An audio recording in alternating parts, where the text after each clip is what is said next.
6টা দোয়া এবং জিকির আছে, যেই দোয়া জিকিরগুলো কোরআন হাদিসে বর্ণিত সকল দোয়া জিকিরের খোলাসা, সারমর্ম এবং নির্যাস। এই 6টাকে যদি কোনো মুসলমান নিয়মিত আঁকড়ে ধরে, তাহলে কোরআন এবং হাদিসের যত দোয়া এবং জিকির আছে কেমন যেন তার নির্যাসটা নিয়মিত সে আমল করলো। বলবো সেগুলা। এই 6টা দোয়া এবং জিকিরের মধ্যে সর্বপ্রথম হলো নবী করিম সাল্লাল্লাহু আলাইহি সাল্লামের প্রতি দুরূদ প্রেরণ করা। নবীজি সাল্লাল্লাহু আলাইহি সাল্লামের প্রতি দুরূদ প্রেরণ করার আমল এরকম আমল, আপনি যদি সারা দিনে শুধুমাত্র নবীজির প্রতি দুরূদ প্রেরণ করার আমলটাই জিকির হিসাবে সবচেয়ে বেশি করেন, দোয়া হিসাবে যদি এটাই আপনি সারাদিন করতে থাকেন, তো আপনার জন্য যথেষ্ট হবে। আল্লাহর কাছে আর কিছু না চাইলেও চলবে, আর কিছু না চাইলেও চলবে। দুরূদ মানে হলো নবীজির জন্য দোয়া করা। ভাই, আল্লাহ তার হাবিবকে রহম করবেন, আপনার আমার দোয়ার দিকে আল্লাহর তাকানোর কোনো ঠেকা আছে?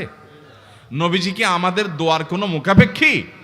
কিন্তু আমরা তার জন্য দোয়া করলে ওই চান্সে আল্লাহ তাআলা আমাদের প্রতি অনুগ্রহ করবেন। একবার না, আপনি নবীজির প্রতি একবার রহমতের দোয়া করবেন, একবার দুরূদ পাঠ করবেন। মান সাল্লা আলাইয়া মাররাতান সাল্লাল্লাহু আলাইহি আশারা। নবীজি সাল্লাল্লাহু আলাইহি সাল্লাম বলেছেন, একবার আমার জন্য তোমরা দোয়া করলে, আমার প্রতি দুরূদ পাঠ করলে, আল্লাহ তাআলা তোমাদের জীবনে 10 বার 10 জায়গায় 10 টাইমস তোমাদের উপরে আল্লাহ তাআলা অনুগ্রহ করবেন। আপনি টেরও পাবেন না কত জায়গায় আল্লাহ অনুগ্রহ করেছেন। আল্লাহ বাঁচাই দিয়েছেন, একটুর জন্য শেষ হয়ে যান নাই। ওই যে দুরূদ পড়ছেন, আল্লাহ তাআলা রক্ষা করছে, আপনি খবরও নাই। আল্লাহ তাআলা আপনার প্রতি বিশাল একটা দান করছে, আপনি লক্ষ্যও করেন নাই। ওই যে দুরূদ পড়ছেন একবার, 10 বার রহমত হবে। এভাবে যত দুরূদ পড়বে সে তত রহমত এবং অনুগ্রহ পাবে। এক সাহাবী বলেছেন, ইয়া রাসূলুল্লাহ, আমি আমার দোয়ার কত অংশ আপনার জন্য রিজার্ভ রাখবো? আমি তো আল্লাহর কাছে অনেক কিছু চাইবো, অনেক কিছু নিবেদন করব, আপনার জন্য যেন আল্লাহ রহমত নাজিল করে, এটাই হলো দুরূদ। এই দুরূদটা আমি কি পরিমাণ রাখবো? 4 ভাগের 1 ভাগ, 3 ভাগের 1 ভাগ, অর্ধেক? এরপরে সাহাবী বলছেন, আসলে যদি সবগুলোই করি, উনি এক একটা পার্সেন্টেজ বলছেন, আর নবী করিম সাল্লাল্লাহু আলাইহি সাল্লাম বলছেন যে, তাকে বোঝাচ্ছেন যে আরো বেশি করতে পারলে ভালো হয়। তো সাহাবী বাড়াইতে বাড়াইতে শেষ পর্যন্ত বলেন যে, আমার দোয়া যদি সবগুলো আপনার জন্য করি, আমি যদি আর কোনো দোয়া না করি, শুধু আপনার জন্যই দোয়া করি। নবী করিম সাল্লাল্লাহু আলাইহি সাল্লাম তাকে সুসংবাদ দিলেন যে, তাহলে তোমার আর কোনো সমস্যা থাকবে না, সব সমস্যা দূর হয়ে যাবে, তোমার কোনো পেরেশানি থাকবে না।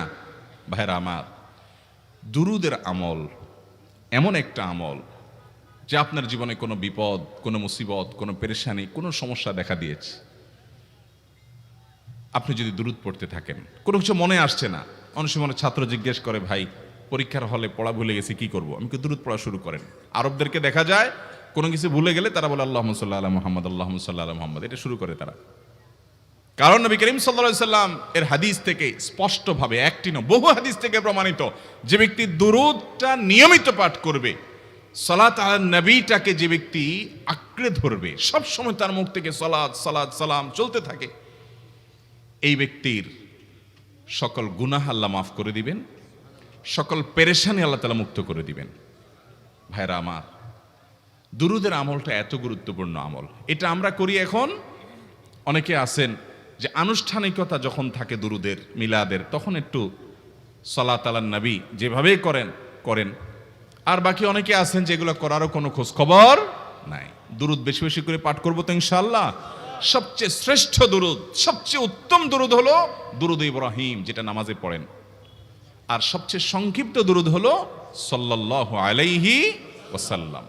এছাড়া নবীজির প্রতি দোয়ামূলক যে কোনো দুরূদই আল্লাহর কাছে গ্রহণযোগ্য হতে পারে, যদি দুরূদের অর্থের মধ্যে, কথা বলার মধ্যে খারাপ কিছু না থাকে। দুরূদের নামে অনেকগুলো দুরূদ প্রচলিত আছে বিভিন্ন বই পুস্তকে, অমুক দুরূদ পড়লে অমুক এত নেকি হয়, বা অমুক দুরূদ পড়লে এতবার পড়লে ওই বিপদ দূর হয়। এগুলো কোনো হাদিস নির্দেশিত না, এগুলো হয়তো কারোর তাজরিবা, অভিজ্ঞতা নির্ভর।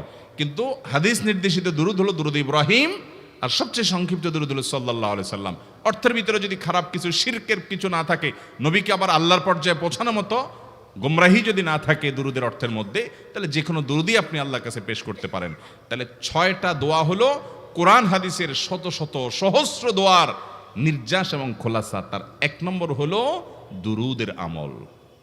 করব না বেশি বেশি ইনশাআল্লাহ? আমার জীবনে বহুবার এমন হয়েছে, বহুবার এমন এমন বিপদ যে দেয়ালে পিঠ ঠেকে গেছে, এখান থেকে উদ্ধারের কোনো পথ আর চোখের সামনে দেখা যাচ্ছে না।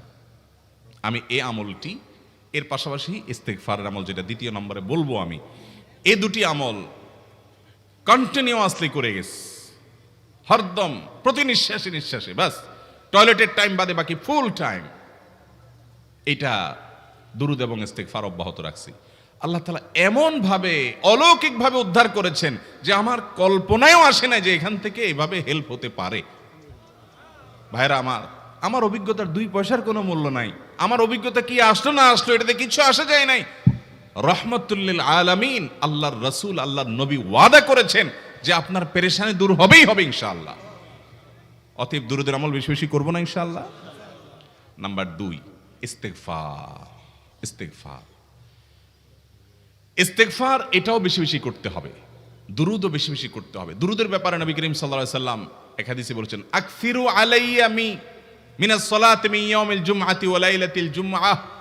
জুমার রাতে আর জুমার দিনে, অর্থাৎ বৃহস্পতিবার দিবাগত রাত আর জুমার দিন শুক্রবার, এই সময়গুলোতে তোমরা আমার প্রতি বেশি বেশি দুরূদ পাঠ করো। এই যে নবীজি বলছেন বেশি বেশি পাঠ করো, তাহলে দুরূদটা বেশি বেশি পাঠ করতে হবে। ঠিক একইভাবে 2 নম্বর যেটা, দ্বিতীয় আমল যেটা ইস্তেগফার, এটাও বেশি বেশি করতে হবে। কারণ ইস্তেগফার সম্পর্কে কোন হাদিসের ভাষ্যের মধ্যে মান লাজিমাল ইস্তেগফার ভাষ্য এসেছে, অর্থাৎ যে ব্যক্তি ইস্তেগফারকে আঁকড়ে ধরবে, এটাকে কন্টিনিউয়াসলি করবে, ইস্তেগফার কখনো ছাড়বে না, সবসময় তার মধ্যে ইস্তেগফার অব্যাহত থাকবে, ওই ব্যক্তিকে আল্লাহ রাব্বুল আলামিন বিভিন্ন পেরেশানি থেকে সারপ্রাইজড হওয়ার মতো এমন এমন পথ বের করে দিবে যে সে চিন্তাও করে নাই। তার পেরেশানি থেকে মুক্তির পথ আল্লাহ তাআলা দেখায় দিবেন। ইস্তেগফার কিভাবে করবেন ভাই? ইস্তেগফার এমন একটা আমল, এটা ছাড়া তো আমাদের উপায় নাই ভাই। ইস্তেগফার আমাদের দুনিয়ার পেরেশানি দূর করবে, আখিরাতের পেরেশানি দূর করবে। দুনিয়ার পেরেশানি আমাদের বিপদ আপদ মুসিবত, এগুলো রিজিকের অনটন অভাব এগুলা, আর আখিরাতের পেরেশানি হলো আমাদের পাপ গুনাহ এগুলা। কোরআনে কারিমে আল্লাহ রাব্বুল আলামিন সূরা নূহের মধ্যে আল্লাহ নবী নূহ আলাইহিস সালাম তার সম্পর্কে বলছেন, ফাকুলতুস্তাগফিরু রাব্বাকুম ইন্নাহু কানা গাফফারা ইউরসিলিস সামাআ আলাইকুম মিদরারা ওয়া ইউমদিদুকুম বিআমওয়ালিন ওয়া বানিন ওয়া ইয়াজআল লাকুম জান্নাতিন ওয়া ইয়াজআল লাকুম আনহারা। তিনি বলেন, আমি বলেছি আমার জাতিকে তোমরা ইস্তেগফার কাছে ইস্তেগফারটা করতে থাকো। রুটি রুজি নাই, চাকরি নাই, ইনকাম নাই, ব্যবসা খারাপ যাচ্ছে, পেরেশানি হচ্ছে, ইস্তেগফার ধরো, কি হবে? ইন্নাহু কানা গাফফারা। যদি ইস্তেগফার করো, 1 নম্বর লাভ হলো আল্লাহ মাফ করে দিবেন গুনাহ। ইউরসিলিস সামাআ আলাইকুম মিদরারা, যাতে ফসল ভালো হয়, রিজিক ভালো হয়, সেই ব্যবস্থা আল্লাহ করবেন। ওয়া ইউমদিদুকুম বিআমওয়ালিন ওয়া বানিন, ছেলে মেয়ে হয় না অথবা ভালো ছেলে মেয়ে নাই, আল্লাহ তাআলা নেক সন্তান দিয়ে তোমাকে শক্তিশালী করবেন, সম্পদ দিয়ে শক্তিশালী করবেন। ওয়া ইয়াজআল লাকুম জান্নাতিন ওয়া ইয়াজআল লাকুম আনহারা, আল্লাহ তাআলা প্রসবন দিবেন, ফসল দিবেন, বরকত দিবেন রুজিতে। কিসের মাধ্যমে? ইস্তেগফার। কিসের মাধ্যমে ভাই? ইস্তেগফার। আহা, ইস্তেগফারের আমল আমাদের দেশে মানুষ আমরা জানি না ভাই। এটাও আরবদেরকে আমি দেখেছি সারাক্ষণ তারা অবসর সময়গুলোতে ইস্তেগফার করতে থাকে, আস্তাগফিরুল্লাহ ওয়া আতুবু ইলাইহি, আস্তাগফিরুল্লাহ আস্তাগফিরুল্লাহ। মানে কি? আল্লাহর কাছে আমি ক্ষমা প্রার্থনা করি, আল্লাহর কাছে আমি মাপ চাই, আল্লাহর কাছে আমি তওবা করি, আল্লাহর দিকে আমি ধাবিত হই, আল্লাহর কাছে আমি ফিরে যাই, আস্তাগফিরুল্লাহ আস্তাগফিরুল্লাহ। আপনি বসে আছেন নিরিবিলি, ভাইরা আমার, এখন আর নিরিবিলি বলতে কোনো সময় নাই, এখন আর ফ্রি টাইম নাই, এখন আর আমাদের অবসর টাইম নাই। আস্তাগফিরুল্লাহ কখন বলবো? মোবাইল টিপতে টিপতে টিপতে টিপতে, ফেসবুকের নোটিফিকেশন দেখতে দেখতে দেখতে, লাইক কমেন্ট গুনতে গুনতে আমাদের এখন কোনো ফুরসত নাই। বাহিরে তো নাই, টয়লেটে গেলেও তখন আমাদের ব্যস্ততা মোবাইল নিয়ে, ফেসবুক নিয়ে, ঘুমাইতে গেলেও আমাদের ব্যস্ততা। ও ভাই আমার, অথচ আমার হায়াত শেষ হয়ে যাচ্ছে, আমল নামার শূন্য খালি, ফেসবুক টিপাটিপিতে পরিপূর্ণ। আল্লাহর কাছে কি নিয়ে যাবেন? ইস্তেগফার করবেন তো ইনশাআল্লাহ? অবসর সময় ইস্তেগফার করবেন তো ইনশাআল্লাহ? নিরিবিলি আছেন, একাকী আছেন, ইস্তেগফার চালায় দেন। 10 সেকেন্ড টাইম পাইছেন, ইস্তেগফার শুরু করে দেন। ডাক্তারের কাছে গেছেন, ওয়েটিং এ আছেন, বসে আছেন, ইস্তেগফার করতে থাকেন। সিরিয়াল আছেন কোন কাজের, ইস্তেগফার করতে থাকেন। ডিউটিতে যাচ্ছেন, গাড়িতে, বাইসাইকেলে, বাইকে, যে কোনো ভাবে পায়ে হেঁটে ইস্তেগফার করতে থাকেন। যে কোনো অবসরের সময়গুলোকে ইস্তিগফার দিয়ে পরিপূর্ণ করে দেন। ভাইরা আমার, ইস্তিগফার সকল সমস্যার সমাধান। ইস্তিগফারের ভিতরে সবচেয়ে শ্রেষ্ঠ ইস্তিগফার হলো সাইয়্যিদুল ইস্তিগফার। সাইয়্যিদুল ইস্তিগফারটা যদি মুখস্থ না পারেন, অন্তত লিখিত ভার্সনটা পড়েন। সাইয়্যিদুল ইস্তিগফারের যে অর্থ, এটার যে মর্ম, বড় হৃদয়গ্রাহী ভাই, বড় মর্মস্পর্শী। ইমানদার এটার অর্থের দিকে তাকায় যদি পড়ে, তো তার অন্তর না গলে পারে না। আল্লাহুম্মা আনতা রব্বি, হে আল্লাহ আপনি আমার রব, আপনি আমার পালনকর্তা লাগেন। আপনার সাথে আমার এই সম্পর্ক, আমি আপনার গোলাম, আপনি আমার রব, এই সম্পর্কটা আপনার সাথে আছে। আল্লাহুম্মা আনতা রব্বি লা ইলাহা ইল্লা আন্ত, ও আল্লাহ আপনি ছাড়া আমার ইবাদত, আমার গোলামি, আমার দাসত্ব, উপাসনার উপযুক্ত আর কেউ নাই। আল্লাহুম্মা আনতা রব্বি লা ইলাহা ইল্লা আন্ত খালাকতানি, আপনি আমাকে সৃষ্টি করেছেন। ওয়া আনা আবদুক, আল্লাহ আমি আপনার গোলাম। দেখেন কিভাবে আল্লাহর সাথে সম্পর্কটার কথা বলা হচ্ছে মুহাব্বতের সাথে। খালাকতানি ওয়া আনা আবদুক, আল্লাহ আপনি আমাকে সৃষ্টি করেছেন আর আমি আপনার গোলাম। ওয়া আনা আলা আহদিকা ওয়া ওয়া'দিকা মাস্তাতা'তু, আল্লাহ আপনার সাথে যে অঙ্গীকার করেছিলাম, আলাস্তু বিরব্বিকুম, আপনি জিজ্ঞেস করেছেন। আলমে আরওয়াহাতে আমরা বলেছি বালা, হ্যাঁ আপনি আমার রব। আপনাকে রব হিসাবে স্বীকৃতি দিয়ে আপনার গোলামি করার যে অঙ্গীকার আমরা করেছি, কালিমাতুশ শাহাদা যে আমরা পাঠ করেছি, এই যে আপনার সাথে কৃত অঙ্গীকার, রব হিসাবে স্বীকৃতি দেওয়ার পর, গোলাম হিসাবে মেনে নেওয়ার পর, আমি আপনার যে গোলামি করার কথা ছিল, ওয়া আনা আলা আহদিকা ওয়া ওয়া'দিকা মাস্তাতা'তু, যতটুকু পারছি আমি সে ওয়াদার উপরে থাকার চেষ্টা করছি আল্লাহ। ওয়া আনা আলা আহদিকা ওয়া ওয়া'দিকা মাস্তাতা'ত আবুউ লাকা বিনি'মাতিকা আলাই, আল্লাহ আমি স্বীকার করি আপনি আমার প্রতি অনেক নিয়ামত দিয়েছেন, অনেক নিয়ামত দিয়েছেন, এটা আমি স্বীকার করি। ওয়া আবুউ লাকা বিযামবি, আর আমি এও স্বীকার করি যে আল্লাহ অনেক অপরাধ, অনেক পাপ আমার দ্বারা হয়ে গেছে। ফাগফিরলি, অতএব আপনি আমাকে মাফ করে দেন। ফাইন্নাহু লা ইয়াগফিরুয যুনুবা ইল্লা আনতা, কারণ আপনি ছাড়া আর কেউ গুনাহ ক্ষমা করতে পারবে। ভাইরা আমার, অর্থের দিকে লক্ষ্য করে করে, মর্মটা বুঝে বুঝে একটু সাইয়্যিদুল ইস্তিগফার পড়েন। লেখা দেখে দেখে পড়েন, ইউটিউব থেকে দেখে দেখে পড়েন, কিন্তু পড়েন। আল্লাহুম্মা আনতা রাব্বি লা ইলাহা ইল্লা আন্ত খালাকতানি ওয়া আনা আবদুক ওয়া আনা আলা আহদিকা ওয়া ওয়া'দিকা মাস্তাতা'তু আউযু বিকা মিন শাররি আবুউ লাকা বিনি'মাতিকা আলাইয়া ওয়া আবুউ লাকা বিযামবি ফাগফিরলি ফাইন্নাহু লা ইয়াগফিরুয যুনুবা ইল্লা আনতা। এটা হলো বড় ইস্তিগফার। এত বড় ইস্তিগফার পড়তে পারেন না, কোনো পেরেশানি নাই, কোনো অসুবিধা নাই। সবচেয়ে ছোট ইস্তিগফার হলো আস্তাগফিরুল্লাহ, আস্তাগফিরুল্লাহ, আস্তাগফিরুল্লাহ। আল্লাহ আপনার কাছে ক্ষমা চাই, কত ভুল হয়ে যায়, কত অন্যায় হয়ে যায়। ভাইরা আমার, এটা হলো রিমুভার। ভুল করে কিছু লিখছেন, রিমুভ করে ফেলছেন, শেষ হয়ে গেছে।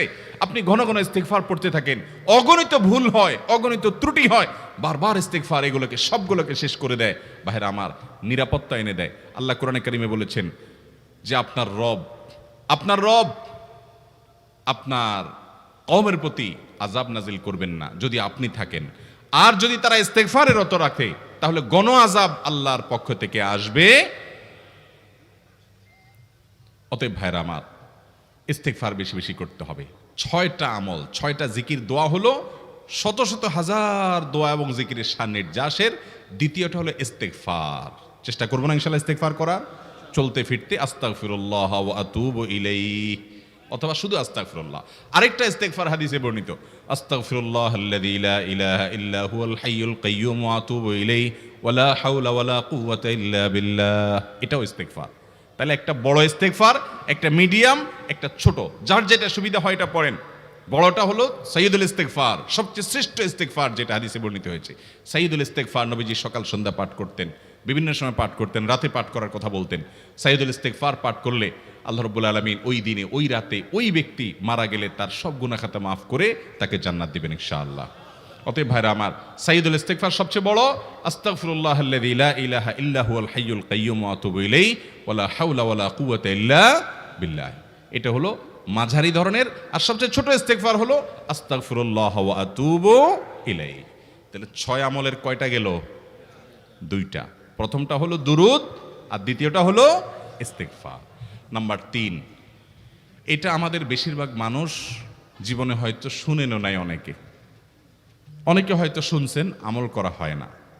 খুব সীমিত সংখ্যক আল্লাহর বান্দার আমলের তৌফিক হয়। সেটা হলো ইয়া যাল জালালি ওয়াল ইকরাম।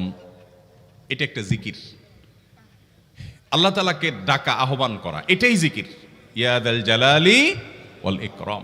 নবী করিম সাল্লাল্লাহু আলাইহি সাল্লাম বলেছেন, আলিজু বিয়া যাল জালালি ওয়াল ইকরাম। তোমরা ইয়া যাল জালালি ওয়াল ইকরাম এটাকে আঁকড়ে ধরো, এটাকে নিয়মিত করো, বেশি বেশি করে বলতে থাকো এটাকে সব সময় এটাকে মুদাওয়ামাতের সাথে কন্টিনিউয়াসলি এটা বলতে থাকো, ইয়া যাল জালালি ওয়াল ইকরাম। অনেক উলামায়ে কেরাম, মুহাদ্দিসিনে কেরাম ইয়া যাল জালালি ওয়াল ইকরাম কেন নবীজি এত বেশি বলতে বলেছেন, এটার মাধ্যমে আমাদের লাভটা কি, এর ব্যাখ্যা করতে গিয়ে বলেছেন ইয়া যাল জালাল মানে হলো হে মহান মহান বড়ত্বের অধিকারী, হে জালালের অধিকারী, হে জালাল, ওয়াল ইকরাম হে দানশীল। তাহলে প্রথম বাক্যে আল্লাহর বড়ত্বের কথা স্বীকৃতি দিয়ে প্রশংসা করা হয়, আর দ্বিতীয় বাক্যে হে দানশীল বলে আল্লাহ তাআলার কাছ থেকে চাওয়া হয় যে আপনি যেহেতু দানশীল এবং আপনি যদি মহান, অতএব আপনি আমাকে দান করেন। এটা ডাকলেই, আল্লাহকে এই বলে ডাকলেই চাওয়া হয়ে যায়। এই জন্য বেশি বেশি করে ইয়া যাল জালালি ওয়াল ইকরাম পড়তে হবে। অনেকে হয়তো নতুন শুনেছেন, আজকে থেকে শুরু করে দিবেন ইয়া যাল জালালি, সকাল বিকাল মনে থাকে না তো লিখে লিখে ওয়ালে টাঙ্গায় দেন, বাসা বাড়িতে এমন জায়গায় লিখে রাখেন তাকাইলে নজরে পড়ে, কারণ মোবাইলে আমাদেরকে সবকিছু ভুলায় দেয়, দুনিয়ার ব্যস্ততা সব ভুলায় দেয়। এই জন্য বেশি বেশি ইয়া যাল জালালি ওয়াল ইকরাম পড়বো। 3টা হয়ে গেল। নাম্বার 4 নম্বর যে দোয়া এবং জিকির করতে নবী করিম সাল্লাল্লাহু আলাইহি সাল্লাম সব সময় আমাদেরকে উৎসাহ দিয়েছেন, অনুপ্রেরণা দিয়েছেন। এবং ইবনে সাদি রাহিমাহুল্লাহ তিনি 6টা নির্যাস দোয়া এবং জিকির যে বলেছেন, তার 4 নম্বর হলো লা হাওলা ওয়ালা কুওয়াতা ইল্লা বিল্লাহ। লা হাওলা ওয়ালা কুওয়াতা ইল্লা বিল্লাহ। লা হাওলা ওয়ালা কুওয়াতা ইল্লা বিল্লাহ, এটা হলো সারেন্ডার করা, আল্লাহর কাছে সারেন্ডার করা, আত্মসমর্পণ করা। মানে আল্লাহ ছাড়া কোনো ভালো কাজ করার ক্ষমতা কারণ নাই, করার তৌফিক দেওয়ার ক্ষমতা কারণ নাই, আর পাপ থেকে বাঁচানোরও ক্ষমতা কারণ নাই। এই জন্য আমি কেমন যেন আল্লাহর কাছে সারেন্ডার করছেন, লা হাওলা ওয়ালা কুওয়াতা ইল্লা বিল্লাহ। কোন অবস্থা, কোন সামর্থ্য, এগুলো কারোর কাছে নাই, শুধুমাত্র কার কাছে আছে? আল্লাহর কাছে আছে। এই অর্থ বুঝে আপনি লা হাওলা ওয়ালা কুওয়াতা ইল্লা বিল্লাহ বেশি বেশি পাঠ করবেন। নবী করিম সাল্লাল্লাহু আলাইহি সাল্লাম বলেছেন, তোমাদেরকে কি আমি জান্নাতের একটা ভান্ডারের খবর দিব, যেটা জান্নাতের ভান্ডার, সওয়াব টওয়াব না, সাধারণ অল্প স্বল্প সওয়াব না, পুরো জান্নাতের ভান্ডারের সন্ধান দিয়ে দিব। সাহাবা ইকরাম তো চাইতেনই সেটা। নবীজি সাল্লাল্লাহু আলাইহি সাল্লাম তখন বলেছেন যে লা হাওলা ওয়ালা কুওয়াতা ইল্লা বিল্লাহ, এটা হলো কানজুম মিন কুনুজিল জান্নাহ, জান্নাতের ভান্ডার সমূহের মধ্যে থেকে একটা বড় ভান্ডার হলো লা হাওলা ওয়ালা কুওয়াতা ইল্লা বিল্লাহ। অতএব এই আমলটাও বেশি বেশি করবেন। 4 নম্বর আমল হয়ে গেল। দুরুদের আমল 1, ইস্তিগফার আমল 2, ইয়া যাল জালালি ওয়াল ইকরাম 3, লা হাওলা ওয়ালা কুওয়াতা ইল্লা বিল্লাহ। কয়টা হলো? 4। 5 নম্বর আমল হলো দোয়া ইউনুস। দোয়া ইউনুস জানা আছে তো? লা ইলাহা ইল্লা আনতা সুবহানাকা ইন্নী কুনতু মিনাজ জালিমিন। ভাইরা আমার, অর্থের দিকে তাকায়া মাঝে মধ্যে মোবাইল টোবাইল সব ফালায় রেখে একটু আল্লাহর সাথে কথা বলবেন, আল্লাহর সাথে একটু কানেক্টেড হওয়ার চেষ্টা করবেন, আল্লাহর সাথে একটু সংযুক্ত হওয়ার চেষ্টা করবেন। ডিসকানেক্টেড তো পুরো লাইফটা কাটাই দিলেন, একটু কানেক্টেড হওয়ার চেষ্টা করেন। প্রতিদিন কিছু সময় বসে একটু জিকির করেন, চলতে ফিরতে একটু আল্লাহকে সময় দেন। আপনি উপকৃত হবেন, আপনার কল্ব জিন্দা হবে, আমল নামা সওয়াবে পরিপূর্ণ হবে। লা ইলাহা ইল্লা আনতা সুবহানাক ইন্নী কুনতু মিনাজ জালিমিন। অর্থের দিকে তাকান, কত মর্মস্পর্শী। লা ইলাহা ইল্লা আনতা, আল্লাহ আপনি ছাড়া কোনো সত্যিকারের মাহবুদ নাই, উপাস্য নাই। সুবহানাক, আপনি পবিত্র, আমি আপনার পবিত্রতা জ্ঞাপন করছি। ইন্নী কুনতু মিনাজ জালিমিন, তবে আমি সেসব মানুষদের অন্তর্ভুক্ত যারা নিজের প্রতি নিজে জুলুম করেছে, অবিচার করেছে, অন্যায় করে আমার নিজের পায়ে নিজে কুড়াল মেরেছি বহু। অতএব আপনি আমাদের প্রতি রহম করেন। এই দোয়া পাঠ করে আপনারা সবাই জানেন আল্লাহর একজন নবী, তিনি জীবনের সবচেয়ে কঠিন পরিস্থিতির মুখোমুখি হয়ে এমন বিপদে পড়েছেন যে বিপদ থেকে উদ্ধারের কোনো পথ ছিল না। দুনিয়াবী সকল সিস্টেম বলবে যে সমুদ্রে নিক্ষেপিত হয়ে বিশাল বড় সমুদ্রের প্রাণী মাছের পেটে চলে গেলে সে মানুষ আবার বাঁচে কিভাবে? মুহূর্তের ভিতরে তো মারা যাবে অক্সিজেনের অভাবে। এটাই দুনিয়ার সিস্টেম বলে।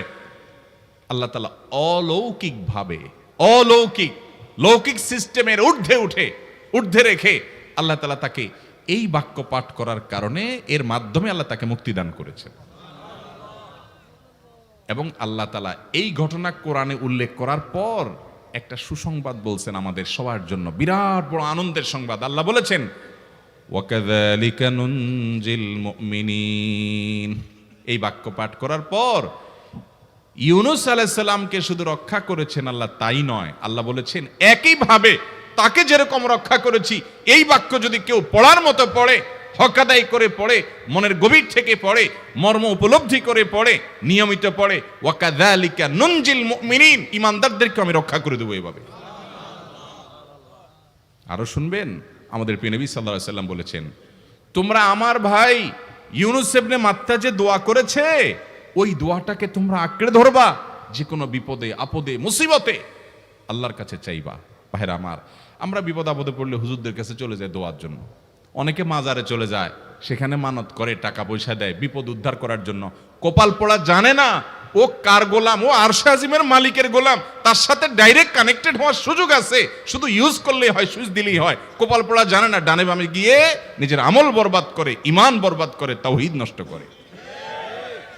ভাইরা আমার, তাহলে যে কোনো সমস্যা ফিল করি অথবা স্বাভাবিক অবস্থাতে দোয়া ইউনূস পাঠ করব, লা ইলাহা ইল্লা আনতা সুবহানাকা ইন্নী কুনতু মিনাজ জালিমিন।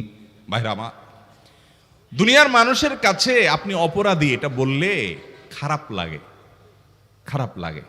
আপনি একটা অফিসে চাকরি করেন, দুর্নীতি করে চুরি করে ধরা পড়ছেন, বসের কাছে যায় মাপ চাইছেন, স্যার ভুল হয়ে গেছে, আর কখনো করব না, লোভে পড়ে করে ফেলছি, বিপদে পড়ছিলাম, টাকা টানছিল স্যার, আর কোনোদিন করব না, মাফ করে দেন স্যার, চাকরিটা রাখেন স্যার। আপনি মাপ চাইলেন, লজ্জিত হলেন, চোখের পানি ফেললেন, পাও ধরে মাপ চাইলেন, ছোট হলেন।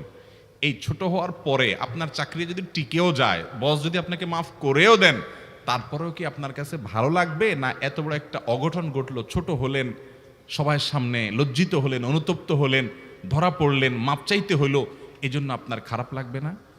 কিরকম খারাপ লাগবে? এত খারাপ লাগে অনেকে সহ্য করতে পারে না, গুনাহের দিকে চলে যায়, আত্মহত্যা পর্যন্ত করে ফেলে, এই বেইজ্জতি সহ্য করতে পারে না। ঠিক না বে ঠিক? মানুষের কাছে মাপ চাইলে, মানুষের কাছে ছোট হলে মানুষের কষ্ট হয়। অদ্ভুত!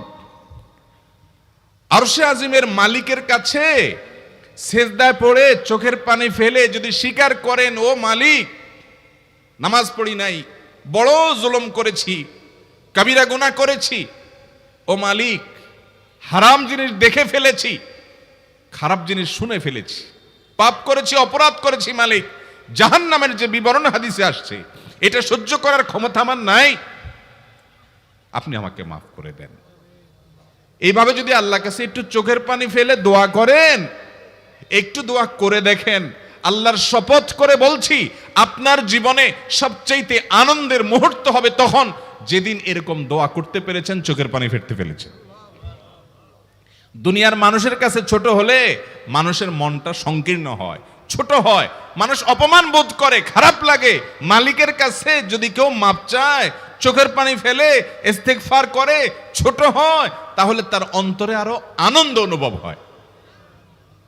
সালহাতু সঙ্গে বুদি দিল খরাশ, আজমোদে এক জামানা খাকে বাস। পাথর হয়ে বহুকাল ছিলে ভাই, কিছু কালের জন্য একটু মাটি হও, আসো, একটু মাটি হয়ে দেখো।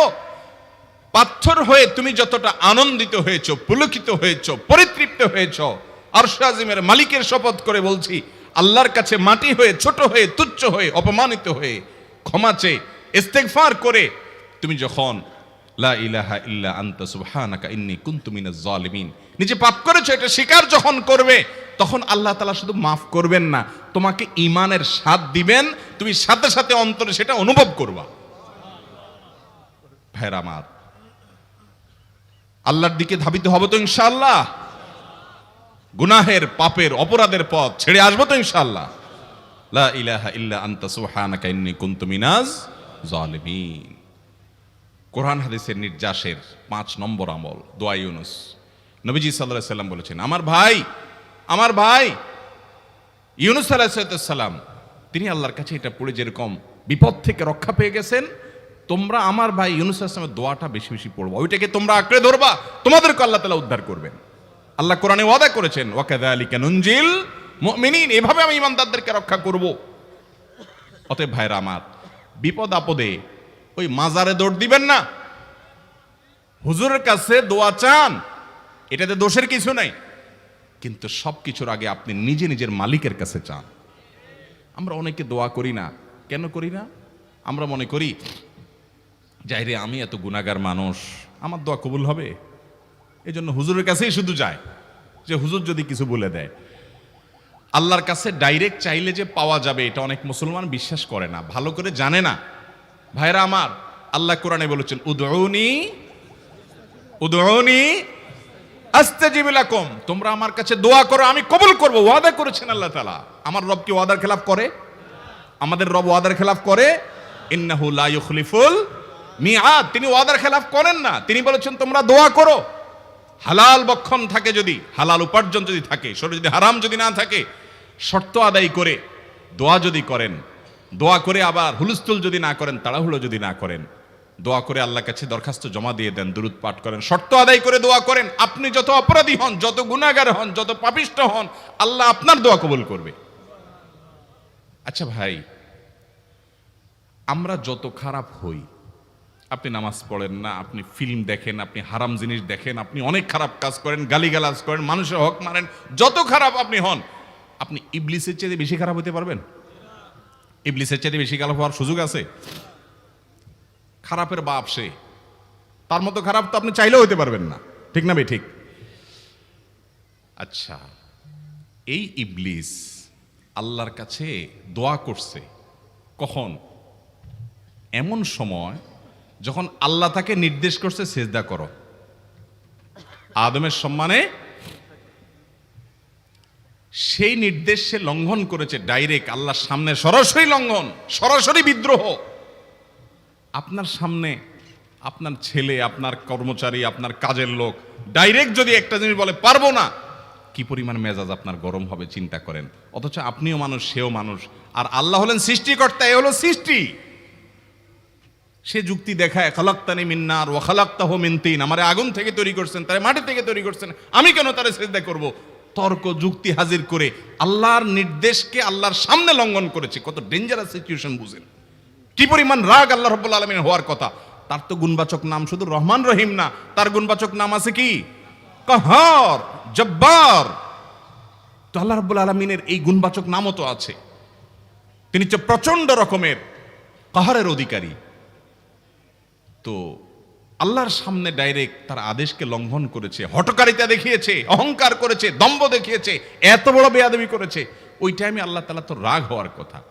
ওই রাগের সময়, ওই কঠিন সময় ইবলিস যখন আল্লাহ তাকে বললেন, যাও ফখরুজ মিনহা ফাইন্নাকা রাজিম, জান্নাত থেকে বের হও, তুমি বিতাড়িত, আল্লাহ রাগ হয়ে তাকে জান্নাত থেকে বের করে দিলেন।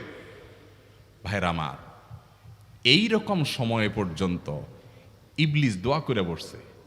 কি দোয়া করছে? রব্বি আনজিরনি ইলা ইয়াউমি ইউবআসুন, আল্লাহ আমাকে সুযোগ দেন, কিয়ামত পর্যন্ত হায়াতটা দেন আমারে, দোয়া করে বসছে। কিন্তু আল্লাহ তাআলা কি করছেন? আল্লাহ বলছেন, তো বড় সাহস তোর বেটা, মাত্র সিজদা করতে বলছেন করলি না, কমবখত, আবার দোয়া করস? আল্লাহ সেটা বলেন নাই। আল্লাহ কি করছেন? ইন্নাকা মিনাল মুনজারিন, যাও তোমাকে সুযোগ দেয়া হলো। সুবহানাল্লাহ। ইবলিস যদি আল্লাহর রাগ হওয়ার মতো সময়ে, ক্রোধ হওয়ার মতো সময়ে আল্লাহর সামনে আল্লাহর সরাসরি অবাধ্য হয়ে আল্লাহ তাকে বের করে দিচ্ছেন বিতাড়িত শয়তানকে, ওই টাইমে যদি দোয়া করার পর ইবলিসের দোয়া কবুল হয়, ও মুসলমান, আপনি আল্লাহর গোলাম হিসেবে নিজেকে স্বীকার করেন, আপনি যত পাপিষ্ঠ হন না কেন, আপনার দোয়া কেন কবুল হবে না? আল্লাহর কাছে দোয়া করবো না ইনশাআল্লাহ? ইবলিসই আমাদেরকে বুঝায়, ফুসলায়, তুই কোন মুখে দোয়া করবি আল্লাহর কাছে? তোর নামাজের ঠিক নাই, তোর ইবাদতের ঠিক নাই, এত আকাম কুকাম করস ফেসবুকে, ইউটিউবে, তোর মতো 2 নম্বর একটা মানুষ, কোন মুখে আল্লাহর কাছে দোয়া করবি? থাক, দোয়া করিস না, আমি কেমনে এই মুখ নিয়ে দোয়া করবি? এটা যখন আপনার মনের ভিতরে আসে, তখন বুঝবেন যে মিস্টার ইবলিস অ্যাক্টিভ হয়ে গেছে আপনার শরীরে। কথা কি বুঝাতে পারছি? আল্লাহ